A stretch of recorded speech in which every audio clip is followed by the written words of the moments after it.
Good morning, friends.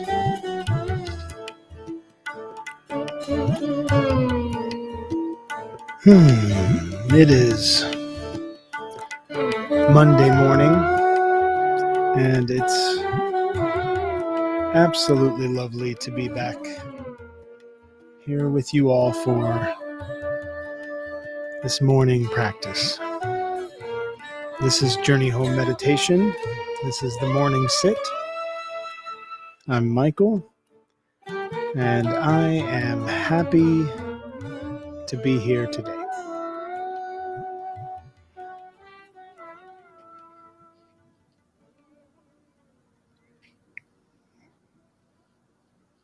That's true. I'm very happy to be here with you today. I'm very happy to be able to be a part of this shared practice. And I know it's been some time since I was able to sit here and do this. And there's a lot of different reasons for that. And I don't feel the need to excuse myself of anything or any of that sort or explain anything. But I do think it's there's a level of healthiness to being able to explore for myself some of the reasons that I haven't been present, uh, some of my reasoning for not being present with this morning sit the past, gosh, I think it's been a couple of months since I really was sitting and maintaining this open practice with you all daily. Um, and so I thought maybe I would just share a little bit of that that's going on with you today. One is I am just getting ready to begin uh, treatments with a hematologist oncologist for a blood diagnosis, a blood disorder diagnosis that I just received um, in the past couple of months, and it's a rare form of blood cancer called polycythemia vera, and one of the uh, I guess it's the side effects, but it's not really the side effects. It's one of the um, symptoms of this disorder is exhaustion, and it's something I've definitely been contending with, especially in the morning. So I've just needed a little bit more rest, and I've patterned my life in a way that um, I do have responsibilities for work. So that little bit of extra rest comes at the cost of being able to do this before my work time some days. But the other aspect is I guess I have felt really guarded. I've felt in myself this sensitivity that was asking of me to be gentle and to take care of what I am experiencing in my body. And that includes my emotional body as well as my physical body, to be careful. And this word careful has a lot of connotation to it. One of the things that come to my mind when I hear somebody talking about being careful is this guardedness, this defensive kind of posture, this wariness of stepping into a situation and to keep yourself maybe even not fully engaged, to sort of dip your toes in first. And that's not really what I want to be doing. That's not really how I feel deeply connected to my heart. And it's not how I feel deeply connected to this experience of living. Um, I don't want to be careful in the sense of being defensive and guarded. I don't want to live behind a wall. I don't want to arm myself for emotional conflict or any of these things. When I say that I want to be careful, it's the same thing as saying I want to be mindful. It doesn't mean when I say mindful that I want to live in my mind. It doesn't mean that I want to use logic and rationale and stay in a thought body all of the time. It means that I want to use my mind to connect deeply to my body and to my sensations and to my history and my story and my unconscious drivers, these things that are propelling me forward in a certain direction. I want to bring my mind and awareness into that. So, awareness is a little better of a word than mindfulness for myself, but people understand a little more what mindfulness is. Mindfulness teaching has been around for some time and it's gained a lot of popularity. So there is a shared language there, but that doesn't exist for carefulness. If I say be careful, it doesn't translate the same way that me saying being mindful does. So I want to work on what it means to me to hear the word careful, to be full of care. And caring is a difficult thing for some of us anyway, because it seems to be a one way street that costs us something. This is a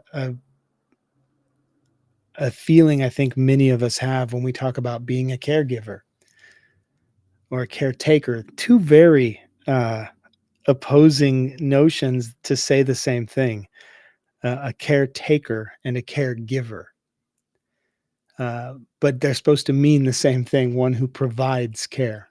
Care provider is both a caretaker and a caregiver, um, which it's not in opposition if you really get into what it means to receive and to give, to share and to receive.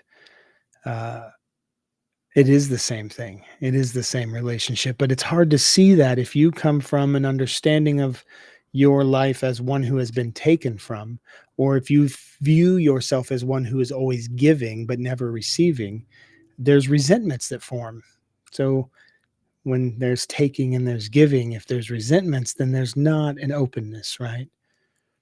And it's very similar with the way that we may feel caring for someone is as this top down sort of separated.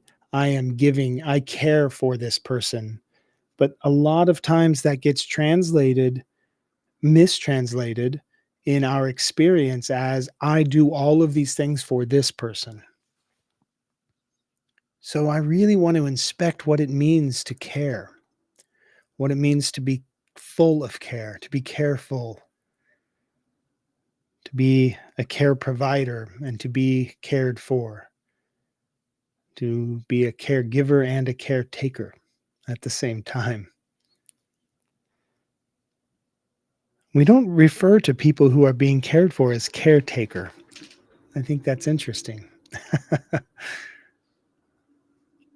I understand the semantics of it, but I do think that there is something a little more pressing for us to look at in our relationship to care, in our relationship to how we care. And I think that in some ways, I have been a little more protective and guarded over what's happening in my body because I am mistranslating for myself what it means to care for my feelings, to care for my fears, to care for my heart, to care for my blood, to care for my energy levels. Uh, I have been mistranslating that into closing off. And that's not what I want to do any longer. I don't want to be closed off any longer. So I decided that I was going to be here this morning, and I'm here a bit later than I usually am, and I'd like to um, get back to an earlier time to be here. But it is what it is today, and I'm here, and I'm present, and I'm grateful to be able to do that. but to care, to be careful. I don't think it means to harden yourself.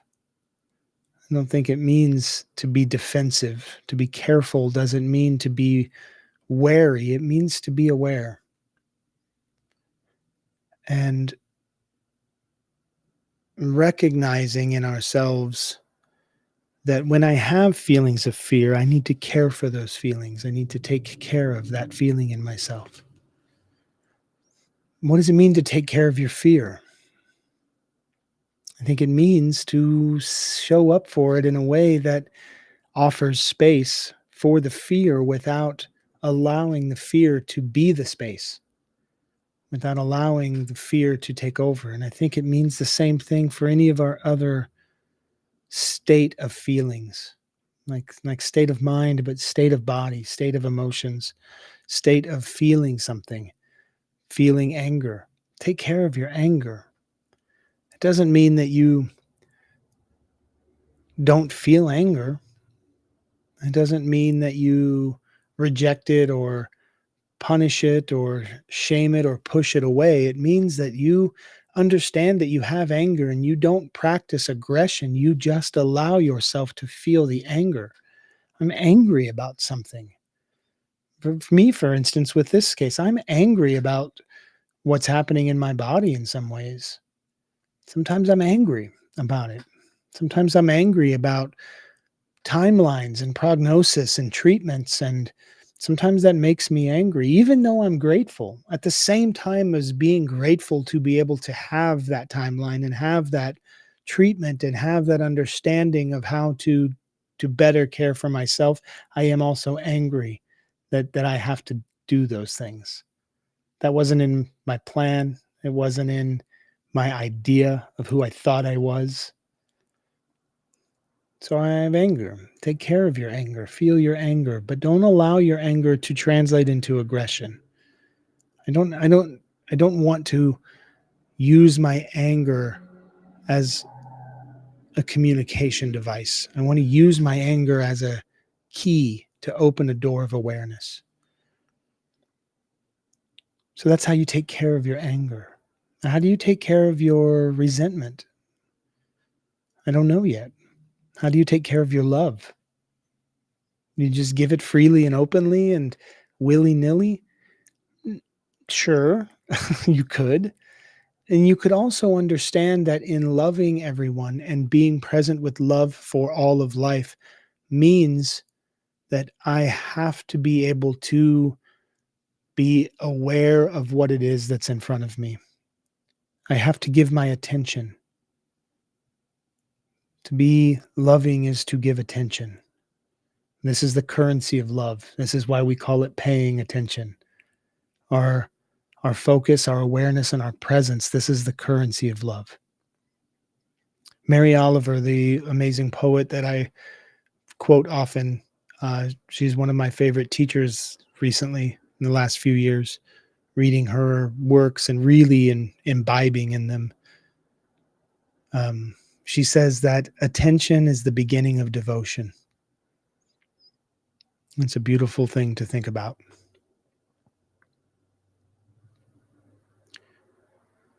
So, the way that we pay into that relationship of love is paying attention.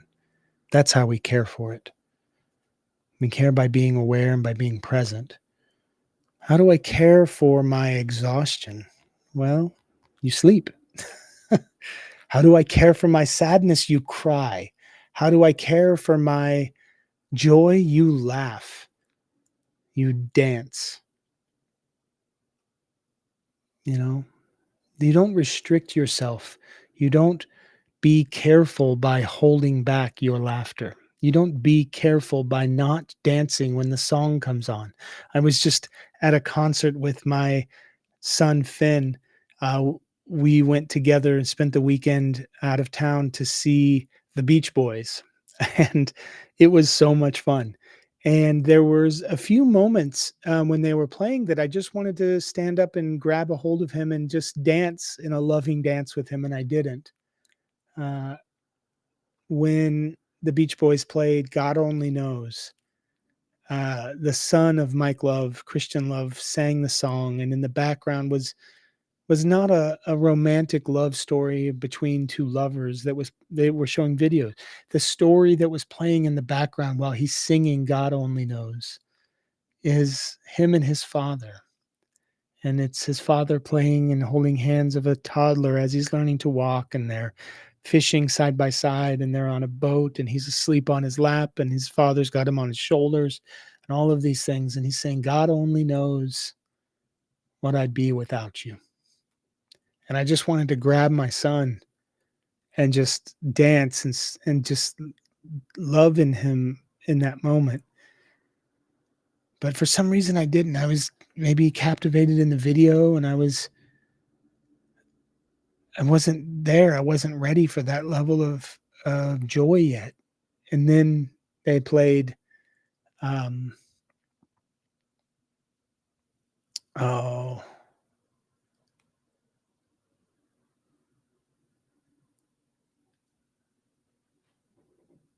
oh, what the heck was it? It was another song.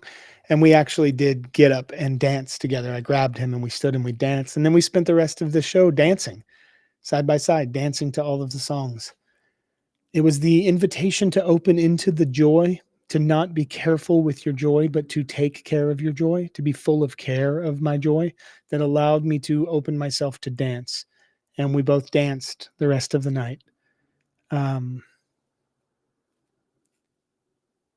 that's important. That's important. It's important to be careful, to be full of care, to take care of you and your moments of expression, because to not express those things is to repress, and to repress is to be depressed, to be pressed back, depressed, held down, to express those feelings. But you have to learn a language of expression. When we are children, we are given paint, and we start by finger painting. It's very tactile. You get to put your hands in it, you get to make a mess. But most children, most of us, we'll just put color after color after color until there's just this nebulous gray blob in the center of the page, and we're just having fun with it.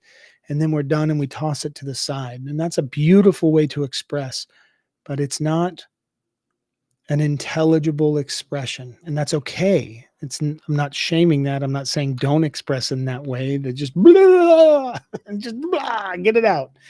But if you want to communicate your expression of feeling, you have to learn the language. And so, as a painter, you learn how to control your brush. You learn which paints do what in what way. You learn what layers you want to create to have these different sensations you want to emote. And a masterful painter can create on their medium a way to express to you what they're feeling. And that's an amazing thing. A master poet does the same thing, a singer, a musician. Listening to a John Coltrane with ears to hear, with trained ears to understand the expressions that are happening, you can be there and be present with the communication. That's because Coltrane was able to practice and practice and practice communication through the music. If you can practice the way that you communicate your feelings and expressions, you can communicate anything in a way that does not take over the space, that does not require guarding, that does not require fear. You can learn to express your anger in such a loving way. And I don't know how to do this. And this is not me coming to you saying, I'm the master of this and you need to, for only $19.95, you can take my 3-hour online course. No, this is just me expressing to you, this is what I'm learning. This is how I'm learning it. This is what I'm becoming understanding of. I'm starting to understand that we can actually pay attention, which is the currency of love. And in our paying attention, we can be full of care, to be careful. We can take care of ourselves. And in taking care of ourselves, we can communicate more clearly and expressively the feelings and emotions that we need to express. This is possible. It's absolutely possible. And maybe you'll find it through taking a course and learning from a teacher. Maybe you'll find it from taking the 12 steps and working through it with a sponsor. Maybe you'll find it sitting with a therapist. Maybe you'll find it just sitting in meditation and quietly breathing and working out for yourself how to do this. But you can find it. You can find a way to take care. There's a poem that I found today, and I'm going to read this very brief poem. I don't know this poet, and I don't know if I'm saying her name correctly, and I will message her and ask her. But I believe her name is Liesl Graham. It's Liezeel, and then Graham, Graham.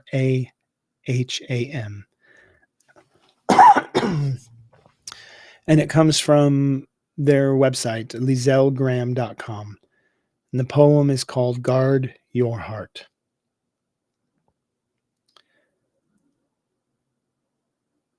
It starts off, this tender heart of mine, I fight a war every day just to keep it soft.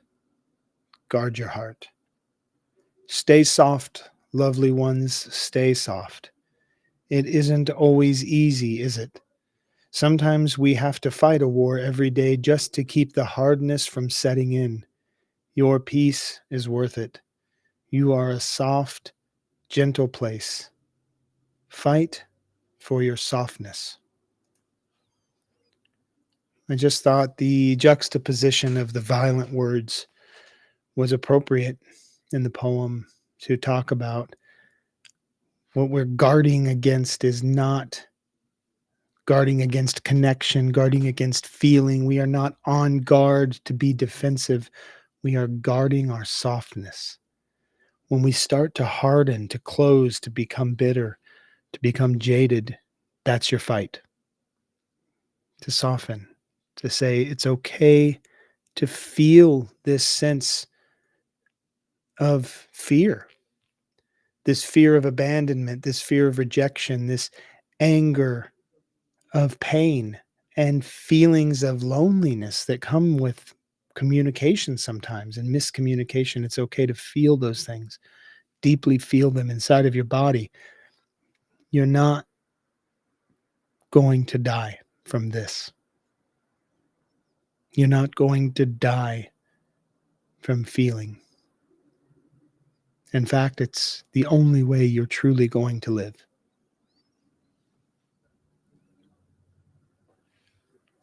So thanks, Liesl Graham, for that little poem. By little, I mean brief and short. I was thinking maybe we could just get started. We've got a few moments here that we'll take together, just a few minutes.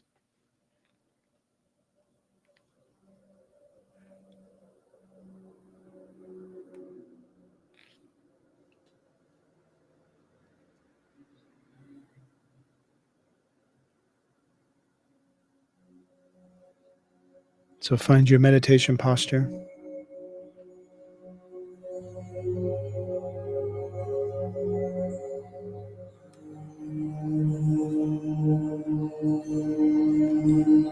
And your meditation posture is that place inside of your body where you can find balance.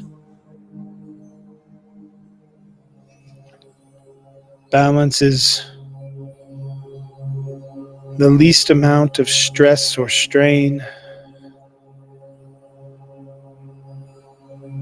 So check your body and see where you're holding on to a feeling that if you relax, you will fall apart, Find where you're holding that feeling and tell yourself it's okay. You're not going to fall apart from feeling. And then breathe in through the nose gently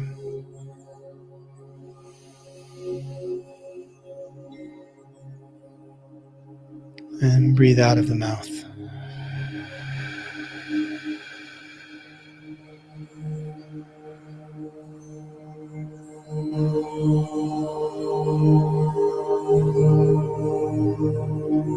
Check your body again as you breathe in through the nose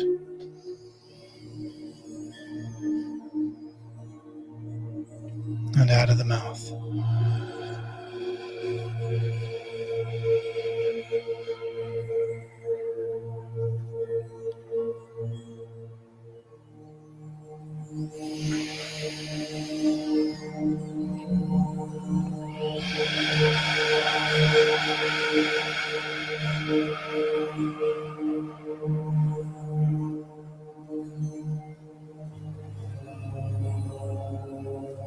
You don't have to swallow all of the air at once. You can simply gently breathe in through the nose into the bottom of the belly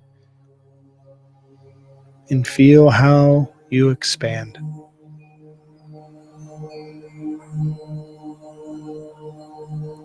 And then release gently, slow and long out of the mouth. And feel as you surrender.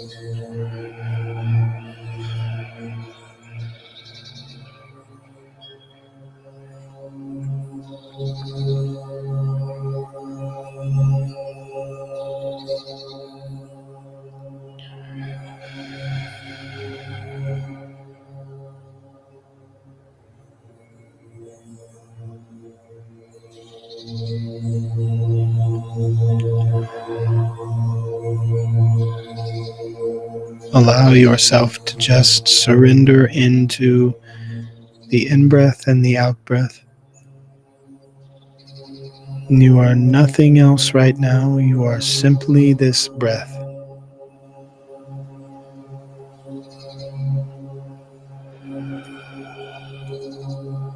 And that means letting go of everything else. Everything else.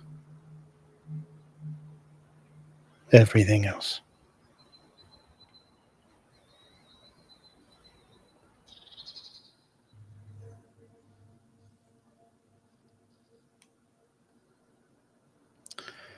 So thanks for being here this morning.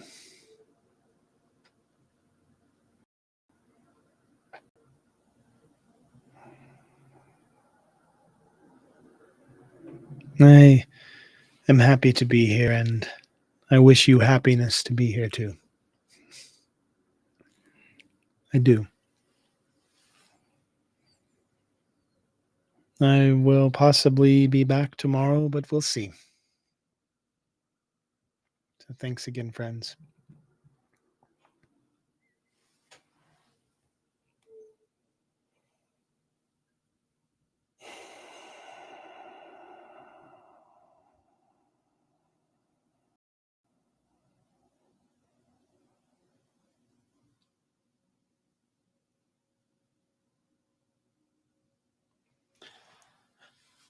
And I do use prayer. I use prayer a lot in a lot of different ways.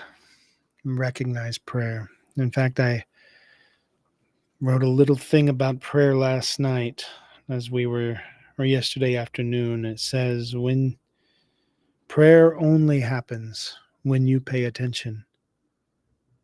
When you pay attention, only prayer happens. And I like prayer I like all of the manifestations and different expressions through prayer.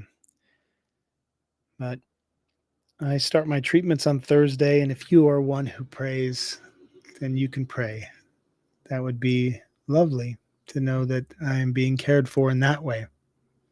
I'll take that care.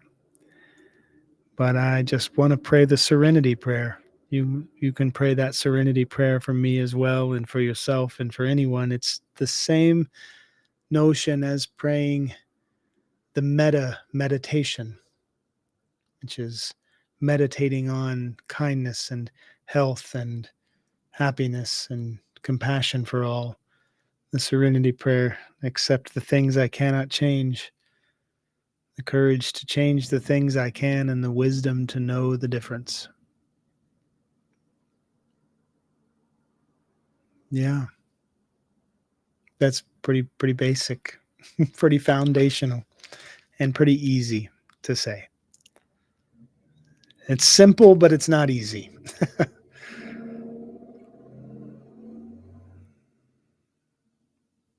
All right, everyone.